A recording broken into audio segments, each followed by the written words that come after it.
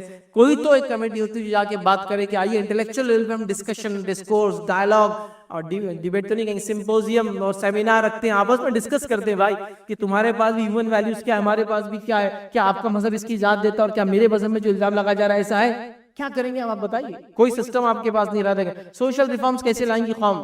کیسے تبدیلی لائیں گی قوم؟ کیسے چینج لائیں گی اپنے اندر اور سماج کے اندر؟ بتائیے آپ.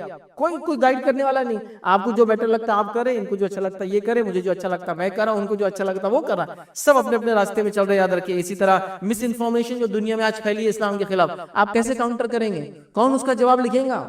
کون بتائیں گا کہ کیا اصلیت ہے اور کیا نہیں؟ یاد رکھیے چونکہ ہم تو دوسری جنگ میں لگے ہوئے ہیں، مطلب ایسی جنگ کہ جس کی کوئی انتہا نہیں. ہم دیکھ رہے ہیں اس چیز کو. یاد رکھیے سپریم کورٹ کے کئی ڈیسیجنز ایک کے بعد ایک آئے اور اسلامی شریعت میں اس کے حل موجود تھے.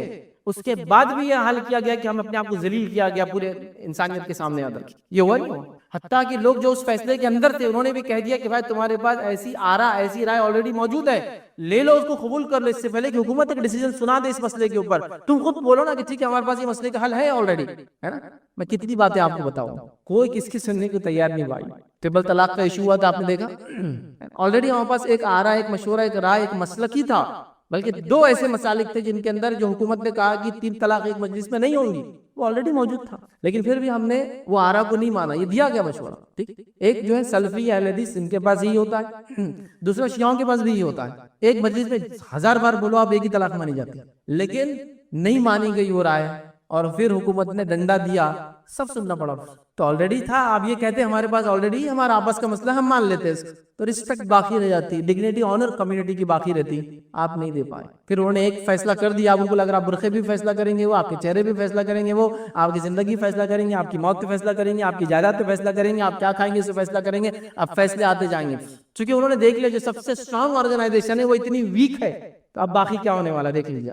تو ڈکٹیشن پھر شروع ہو گیا تھا. میں نہیں کہہ رہا ہوں ہم کو کسی قوم، کسی ملت، کسی حکومت کے خلاف جانا ہے. میں یہ کہہ رہا ہوں کہ جو رائٹس آپ کے آلریڈی دیے گئے اس کو ایکسرسائز کرنے کے لیے ایسے لوگ لگتے ہیں جو ریپرزینٹ کرے آپ کو. وہ ریپرزینٹیشن کہاں ہے آپ کے پاس؟ وہ میں کہنا چاہتا ہوں. اب سوشل ریفارمز کیسے آئیں گے؟ مس انفارمیشن کو آپ کاؤنٹر کیسے کریں گے؟ ہاں بس کوئی حل نہیں ہے. اسٹریٹجک پلاننگ کیا ہوگی امت کی؟ فیوچر کیا ہے اس امت کا؟ یہ تعلیم، تربیت، سیاست، پالیٹکس کیا کریں گے آگے؟ کون بتائیں گے؟ کوئی موجود نہیں. یاد رکھیے. اور امت آگے مسائل آئیں گے اس کے لیے کیسے کیپیسٹی بلڈنگ کریں گے؟ مطلب ایسے افراد کو کیسے تیار کریں گے جو ایسے مسائل پہ جواب دیں؟ آج دیکھیے پرائم ٹائم کے اندر ایک پرائم ٹائم جو چینل چلتا ہے نا، 9 سے 10 سے 12 کروڑ تک لوگ دیکھتے ہیں اس کو. کوئی بھی ایک نیوز چینل ہے جو پرائم ٹائم میں چلتا ہے، آدھے گھنٹے کا ڈیبیٹ ہوتا ہے اور پورا زہر پھیلا دیا جاتا سماج کے اندر. آپ کے پاس کیا ایسے افراد ہو جو وہاں جا کے جواب دے سکتے ہیں؟ میں سوال کر رہا ہوں. ایسے افراد جو دین بھی جانتے ہو، دنیا بھی جانتے ہو، سماج کو بھی سمجھتے ہو، سیاست کو بھی سمجھتے ہو، پھر وہ بیٹھے اور جواب دے کہ یہ اس کا حل ہے؟ بتائیے ہے آپ کیا ایسے افراد؟ آپ گن بھی نہیں سکتے ایسے افراد. ہونا تو دور کیا ہے کہ بھائی اب فلاں ڈیبیٹ چل رہا ہے ملیالی زبان، کس کو بھیجیں گے آپ؟ ذکر کے لیے آپ کو نہ کوئی مجلس کی ضرورت ہے، نہ کوئی محفل کی ضرورت ہے، نہ آپ اکیلے ہیں یا لوگوں کے ساتھ ہیں، آپ بازار میں ہیں یا گھر پر ہیں، شہر میں ہے یا جو ہے سفر کے اندر ہے، آپ زمین پر ہے یا آسمان میں ہے، مطلب ہوا میں ہے یا سمندر میں ہے، کہیں بھی انسان ہو اللہ کا ذکر وہ کر سکتا ہے. اور چھوٹے چھوٹے جملے ہوتے ہیں، چھوٹی چھوٹی دعائیں ہوتی ہیں، چھوٹے چھوٹے اذکار ہوتے ہیں، بس یہ کر لیں اللہ کا ذکر یاد رکھیں. تو خاص اس کے لیے آپ کو مجلس اور محفل نہیں سجانا ہے. یاد رکھیں آپ جہاں بھی ہوں، جس حالت میں بھی ہوں، جیسے بھی ہو، بس اللہ کو یاد کرتے رہے آپ. ٹھیک، ان الفاظ سے، ان جملوں سے، ان کلمات سے، جن الفاظ سے، جن جملوں سے، جن کلمات سے نبی اکرم صلی اللہ علیہ وسلم اللہ کو یاد کیا. اور اگر وہ بھی نہیں آتے ہیں تو کم از کم جو ہے اپنی زبان میں اللہ کو یاد کرتے رہے، اس کا شکر ادا کرتے رہے، ہے نا. لیکن ہم دیکھتے ہیں اللہ کے ذکر کا جہاں معاملہ آتا ہے ہم بہت کوتاہی برتتے. یاد رکھیں اتنی کوتاہی برتتے ہیں، اتنی کمزوری برتتے ہیں، اور ایسا لگتا ہے کہ اللہ کا ذکر اتنا بڑا بوجھ ہے، اتنا بڑا روڑا ہے، اتنی بڑی اڑچن ہے، اتنی بڑی تکلیف ہے اور اتنا مخصوص ہے کہ شاید اس کے لیے کوئی عمل کرنا ہوگا، حالانکہ اللہ کے ذکر کے لیے آپ کو کسی چیز کی ضرورت نہیں، حتیٰ کہ اللہ کا ذکر اتنا آسان ہے کہ آپ کو اس کے لیے وضو کی ضرورت بھی نہیں ہے۔ انسان بے وضو بھی ہو تو اللہ کا ذکر کر سکتا ہے، اٹھتے اور بیٹھتے، سوتے اور جاگتے، ٹھیک، بس ذکر کے لیے جو چیز ضروری ہے انسان ہوش میں ہو، بس پھر کیا ہے ذکر۔ اور یہ دیکھا گیا ہے کہ جو لوگ ذکر کو کثرت سے کرتے ہیں اللہ کے، وہ جب بے ہوش بھی ہو جاتے تو اللہ کا ذکر کرتے رہتے ہیں۔ مثال کے طور پہ کچھ لوگ اللہ کے ذکر کے الحمدللہ اتنے پابند ہوتے ہیں کہ جب سوتے ہیں نا تو نیند میں بھی اللہ کا ذکر کرتے ہیں۔ آپ دیکھیے کروٹ بدلتے ہیں، اللہ کا ذکر کرتے ہیں نیند میں، اور وہ اس وجہ سے ہوتا ہے کہ جب وہ بیداری میں ہوتے ہیں، جاگتے ہوئے ہوتے ہیں، تب اللہ کو کثرت سے یاد کرتے ہیں، تو جب سوتے ہیں تو بھی انکانشیس مائنڈ ان کا اس ذکر کو یاد رکھتا ہے، اور وہاں بھی اللہ کا ذکر۔ بڑی اہم چیزیں یاد رکھیے، اللہ کے ذکر کو ہم بڑا معمولی سمجھتے ہیں، ہمیں اس کے تعلق سے بچپن سے بچوں میں خوب ایسا ہنر، ایسا فن، ایسا جذبہ اور اتنا حافظہ ان کا کرا دینا چاہیے کہ بچے بہت سارے اللہ کے ذکر جو رسول اللہ صلی اللہ علیہ وسلم نے خاص طور سے ذکر کیا، ان ذکر کو جو ہے سیکھ لے۔ اور اس کے علاوہ بھی اللہ کا ذکر اور بھی چیزیں ہیں، جیسا قرآن کی تلاوت، یہ سب سے افضل ذکر ہے، لا الہ الا اللہ کا پڑھنا یہ بھی افضل ذکر ہے، ٹھیک ہے۔ اسی طرح ان دعاؤں کا پڑھنا جو آپ صلی اللہ علیہ وسلم پڑھے، یہ بھی ذکر ہے۔ اللہ کو یاد کرنا، اس کی حمد و ثنا پاکی بیان کرنا، یہ بھی اللہ کا ذکر ہے۔ تو ذکر ایک بڑا موضوع ہے۔ تو ذکر الہی کی اہمیت اور فضیلت، یا جس کو دوسری زبان میں اللہ کے ذکر کی اہمیت اور فضیلت، آج کچھ باتیں اس کے تعلق سے آپ کے سامنے جو ہے رکھنے کی میں جو کوشش کروں گا۔ اللہ کے ذکر کی اتنی اہمیت ہے کہ اللہ سبحانہ تعالیٰ نے اپنی کتاب میں اس کا حکم دیا، اور نہ صرف ذکر کا حکم دیا بلکہ کثرت سے ذکر کا حکم دیا، اور اس کے تعلق سے بہت بڑے بڑے ثواب بتائے گئے کہ ذکر کے بہت بڑا اجر انسان کو اس دنیا میں اور آخرت میں اس کو بہت زیادہ اس کے فائدے ہوں گے، یہ اجر و ثواب بھی بتایا گیا۔ آئیے ذکر کی اہمیت بتانے کے لیے ایک آیت آپ کے سامنے پڑھتا ہوں جو خطبے میں نے تلاوت کی، جو سورہ بقرہ سورہ نمبر 2 اس کی آیت نمبر 152 ہے، 152 ہے۔ اللہ اس نے فرماتا اور کہتا ہے فَاذْكُرُونِي أَذْكُرْكُمْ وَاشْكُرُوا لِي وَلَا تَكْفُرُونِ۔ یہ فَاذْكُرُونِي أَذْكُرْكُمْ، تم میرا ذکر کرو میں تمہارا ذکر کروں گا، وَاشْكُرُوا لِي وَلَا تَكْفُرُونَ، اور میری نعمتوں پر شکر ادا کرو اور اس کی ناشکری نہ کرو، اس کے ساتھ کفر نہ کرو، ان نعمتوں کو چھوٹا نہ جانو۔ تو بہرحال دیکھیے یہاں کیا فرمایا جا رہا ہے، فَاذْكُرُونِي أَذْكُرْكُمْ۔ اب اس سے بڑی کیا بات ہو سکتی ہے؟ اللہ فرما رہا ہے فَاذْكُرُونِي، تم میرا ذکر کرو، أَذْكُرْكُمْ، میں تمہارا ذکر کروں گا۔ مطلب جب بندہ اللہ کا ذکر کرتا ہے تو اللہ اس کا ذکر کرتا ہے۔ حدیث میں آتا ہے کہ جب بندہ اللہ کا ذکر کرتا ہے تو اللہ اس سے اچھی مجلس میں اس کا ذکر کرتا ہے، مطلب فرشتوں کی مجلس۔ ایک روایت میں آتا ہے جب بندہ اللہ کا ذکر کرتا ہے تو اللہ اپنے مقرب فرشتوں میں، اللہ کے جو نزدیکی فرشتے ہیں یاد رکھیے، ان میں اللہ پھر ذکر کرتا ہے ہم لوگوں کا، یا تو مقرب فرشتوں میں یا تو فرشتوں کی مجلس میں، یاد رکھیے۔ تو کہا تم میرا ذکر کرو میں تمہارا ذکر کروں۔ اب ہم نے اللہ کا ذکر چھوڑ دیا اور پھر سوچتے اللہ نے ہمیں کیوں چھوڑ دیا؟ فَاذْكُرُونِي أَذْكُرْكُمْ، اس ہاتھ دے اور اس ہاتھ میں، تم مجھے یاد کرو میں تمہیں یاد رکھوں گا۔ سمپل اصول ہے کتنا، ہے نا؟ ہم اللہ کو بھول جاتے ہیں۔ اب اللہ کا ذکر اور اللہ کی تسبیح پاکی کا بیان کرتے ہیں میکسیمم، زیادہ سے زیادہ جب ہو جائے تو وہ یہ جب مصیبت آن پڑتی ہے، تکلیف آ گئی، ایگزام آ گئے تو بہت اللہ کا ذکر ہو رہا، ٹیسٹ آ گیا کوئی اللہ کا ذکر ہو رہا، بیماری آ گئی اللہ کا ذکر ہو رہا، تجارت ڈوب رہی اللہ کا ذکر ہو رہا، ہاں کسی ٹرین یا گاڑی کی چھوٹنے کا ڈر ہے تو پھر اللہ کا ذکر ہو رہا ہے، کسی نقصان کا اندیشہ خدشہ اللہ کا ذکر ہو رہا ہے، گھنی رات میں نکلے تو اللہ کا ذکر ہو رہا ہے، لیکن اس کے علاوہ آرام ہے تو اللہ کا ذکر غائب ہے، بزنس چلتا ہے تو اللہ کا ذکر غائب ہے، امتحان نہیں ہے تو اللہ کا ذکر غائب ہے، صحت دے دی تو اللہ کا ذکر غائب ہے، امن و امان دے دیا اللہ کا ذکر غائب ہے۔ پھر بولتے اللہ ہمیں کیوں نہیں یاد رکھتا؟ اس لیے کہ فَاذْكُرُونِي أَذْكُرْكُمْ، تم مجھے یاد کرو میں تمہیں یاد کروں گا۔ اور آگے فرمایا وَاشْكُرُوا لِي، اور میرا شکر ادا کرو، وَلَا تَكْفُرُونَ، اور جو ہے میں نے جو نعمتیں دی ہیں اس کے ساتھ کفر نہ کرو، نہ جس کی کہیں گے ناشکری نہ کرو، ہے نا؟ تو ہم اللہ کے ذکر کو مخصوص کرتے ہیں، پھر کہتے ہیں اللہ ہمیں کیوں نہیں یاد رکھتا ہے۔ اصول بہت آسان